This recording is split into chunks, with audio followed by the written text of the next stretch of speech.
But what we do know is, how do you protect yourself against it? With gold and silver, because it goes up during times of crisis and inflationary pressures, and it actually protects you. So first and foremost, look at gold and silver as your insurance policy against a collapsing currency. Another amazing week for us. It just doesn't get any easier, but I tell you what, exposing the deep state and their evil through the Southern Poverty Law Center was the big one this week. Dr. Kirk Elliott, while this is all playing out, we continue to watch silver make moves. And man, we just appreciate it. AndWeKnow.com/gold in the description box below. And we thank you once again for joining us, Dr. Elliott. It's so good to be with you as always. And it is wild, LT. It's when I look at everything that's going on, it's like, all right, is this prophetic events playing themselves out? Is this a paradigm shifting moment? Yeah. Is it just noise and distraction to distract us from something that's even bigger and weirder than the things that we're seeing, right? Yeah. It's like, I don't know, but what I do know is it's all in front of us, right? Yeah. So when you look at it, everyone's concerned about the price of oil, what's happening in Iran, Southern Poverty Law Center, all this stuff. And really what a lot of this boils down to is I want to not talk about any of that. Mm-hmm. I want to just talk about our money, right? Because I'm an economist, right? And I help people invest for their retirements, and everyone's always concerned. It's like, what are the three big F's, right? Faith, family, and finances, right? And in that order, they should be in that order. If they're not, you've got things out of whack, right? So faith, family, finances, right? So it's one of the three big F's. And so when you look at what's been happening, years ago, literally years ago, you and I talked about the emergence of the BRICS nations. And was it about control? Was it about taking over the US dollar? Was it about taking over the world's manufacturing? What was it, right? And really, it's a political power block to kind of unseat the United States, right? Which is why way back I was in grad school in the early 90s, and this was a little bit after the European Union had formed, right? It's like, why did Germany and France and all of these countries, Spain, converge into the European Union? Is because they needed a power block politically and economically to kind of compete against the United States.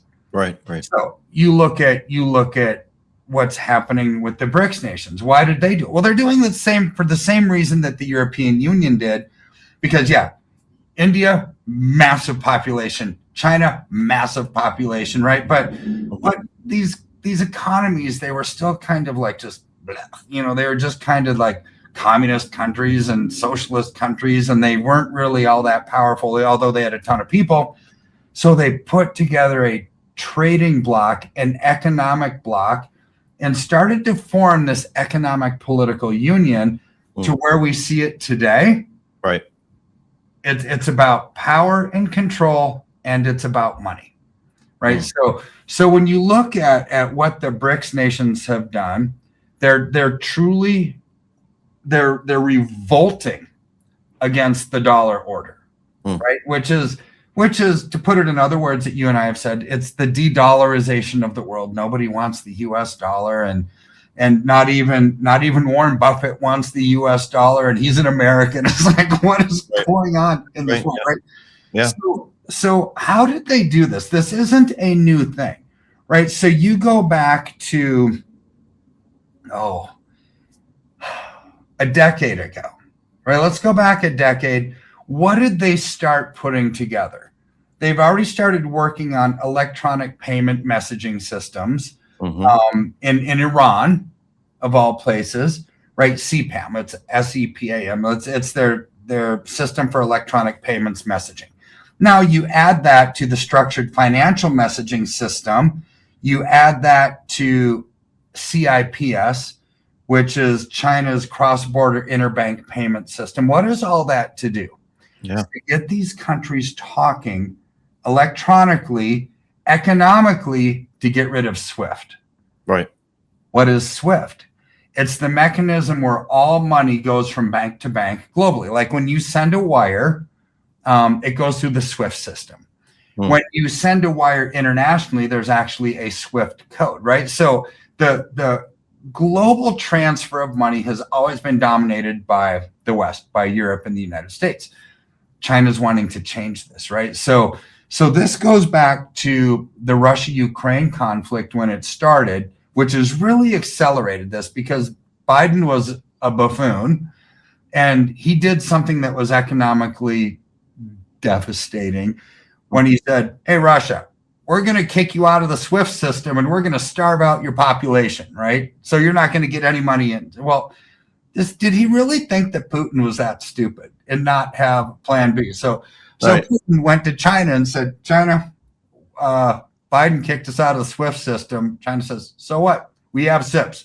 Why don't we just like really tie economically together under the BRICS nations? And so it amounted to a problem for Russia for maybe 30 minutes, right? It's like, okay, not a problem, right?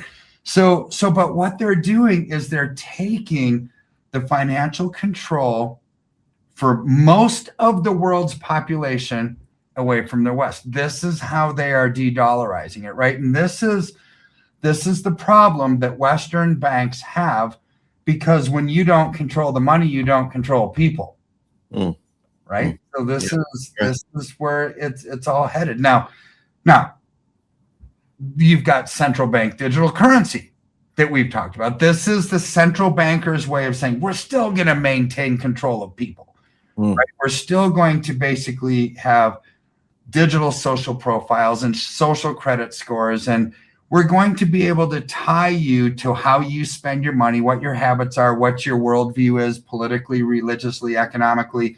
And if we don't like it, we're cutting you off. And so then comes Bitcoin and the decentralized blockchain. And now this is a counterbalance to all of that. And what Trump wants to do with stable coins and having stable coins on the blockchain, it's pulling it away from central bank control.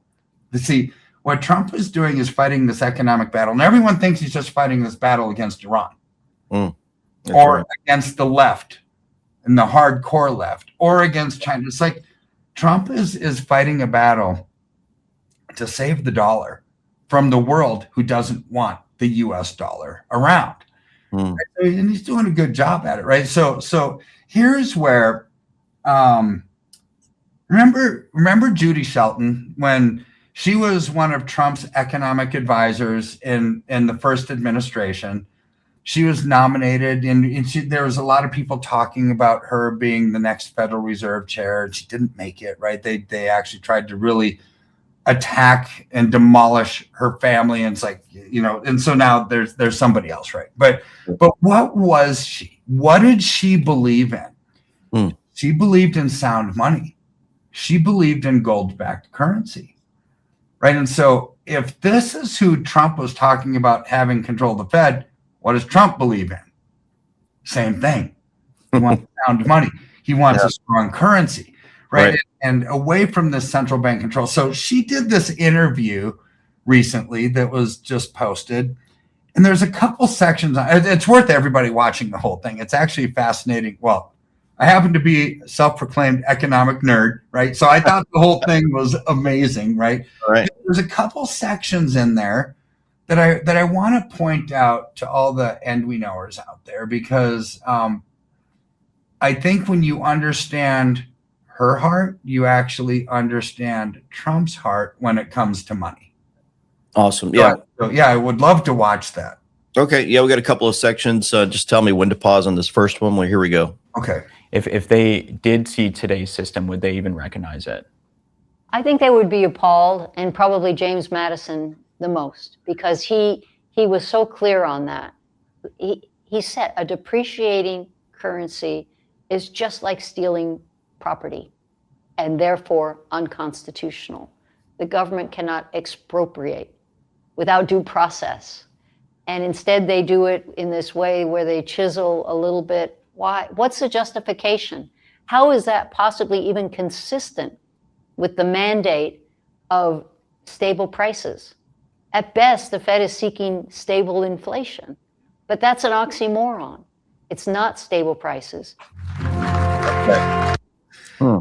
So the question was, would the founding fathers even recognize our money today? And you know, when you go back to what James Madison, some of the founding fathers said, what was money back then? It was actually gold or silver, right? This is what the Constitution says, right? It's like gold and silver coinage are the only true money, right? And so they warned against where America is today. They said never, ever, ever should politicians write bills that cost money that can't be paid off during that generation, because it's not fair to future generations. So what did we do? When they couldn't abide by that way back in the early 1900s, it's like, wait, we want to expand further. We want to use debt to expand. Oh, how about the Federal Reserve? Let's just start that, where we can print money without discretion, not have it gold backed anymore, not have some kind of tangible backing, which puts discretion on the printing, and they could just print willy-nilly. So then it's easy for politicians to just march over to the Fed and say, hey, you need to buy more of our U.S. treasuries, because we need U.S. treasuries to fund our expansion. And it's all debt, right? With money that's being created out of thin air. This is what happens when you get away from a tangible currency. And this is what Judy Shelton is talking about. They would not understand. They would be rolling over in their graves if they saw what we had now, because one of the mandates, there's two mandates that the Federal Reserve has. Number one is to create full employment. And number two is to create a stable economy. The only thing that they've done, LT, is create stable or unsustainable, not stable, but constant inflation. Yeah. I mean, that's all that they've done. That's right. And there's boom and bust cycles, and they print too much, and then they have to decide, all right, we're going to have to raise interest rates to slow that down. And then the economy, just slows down too much. It's like, well, how about we lower interest rates to stimulate it again? And it's just this vicious cycle, right? Which would all go away if you never got rid of tangible backed, gold backed money. We wouldn't have that problem, right? So the system right now is broken, right? It's absolutely broken. So something needs to change. And we talked about this 2 weeks ago. Is the change going to be going to gold-backed money, or is the change going to be going to cryptocurrency? Don't know. All we do know is it's not going to stay the same. So a lot of times people will say there's going to be this monetary reset, right? And people get all excited about that. It's like, and conspiracy, people say, well, that's a conspiracy theory. It's like, it's not a conspiracy theory. Resets happen all the time. Right. And I can tell you probably 4 times. Okay. So we used to have Confederate dollars, right? And so then we went to gold-backed money, and then we went to the Federal Reserve, and then we went to the Bretton Woods system. And then we took gold off of our money altogether. And then we went to the petrodollar. Every single one of those could be considered a reset. Yeah. Right. But nobody would say that that's actually reset. They'd say, oh, it's just a change. No, that's a reset. So she's saying right now, something needs to be reset because the system is broken. What does that mean? And so we're going to watch and see what she says. All right. As I neared the end of my time with Judy, I couldn't help but wonder, what's at risk if the monetary reform she spent her life advocating for, making the dollar as good as gold again, doesn't happen? I think what's at risk is this sense of people increasingly that they are victims of monetary favoritism, that the Fed maintains policies that increase the inequality of wealth and income, that they reward people who are already wealthy enough to have financial assets. I think we need a revolution of valuing honest work, honest government, and honest money. And by that I mean celebrate people who actually make goods, who produce goods and services, not just people who arbitrage the anomalies of financial markets. I think we have to insist on honest government. I think deficit spending is unacceptable. That's immoral, because you're robbing from future generations.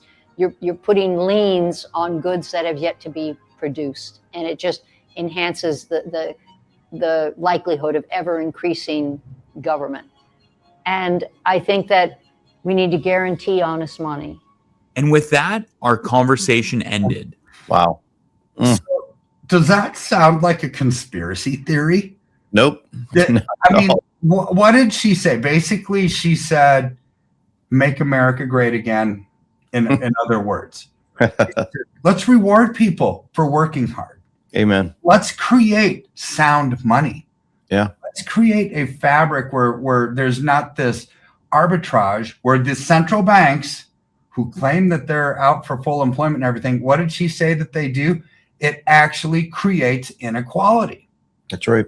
Right. So when you have something as simple as gold and silver, it's the great equalizer, right? Because it protects you against the inflationary boom and bust cycles that the Federal Reserve brings, right? When you have it. So let me give you an example, right? So back in the early 1900s, 1 ounce of gold, so all of you like coin collectors, right? You'll have these old Liberties or St. Gaudens from the early 1900s, and on there it says $20. That was the face value.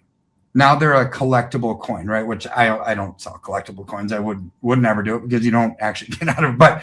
But it's what it was worth back then was $20. 1 ounce of gold or a $20 bill, equally interchangeable. So what would that buy you, right? This is the purchasing power of what we're looking at.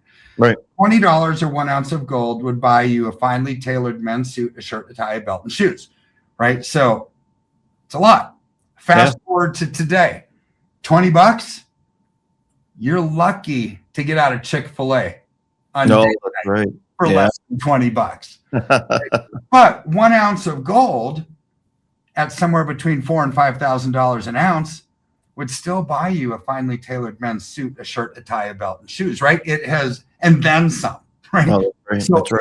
totally maintained its purchasing power. This is why she says that going back to stable, sound money, like a gold-backed currency, is the great equalizer. It removes the inequalities that inflation brings. And so how do you protect yourself against these stupid inflationary policies of printing money without discretion?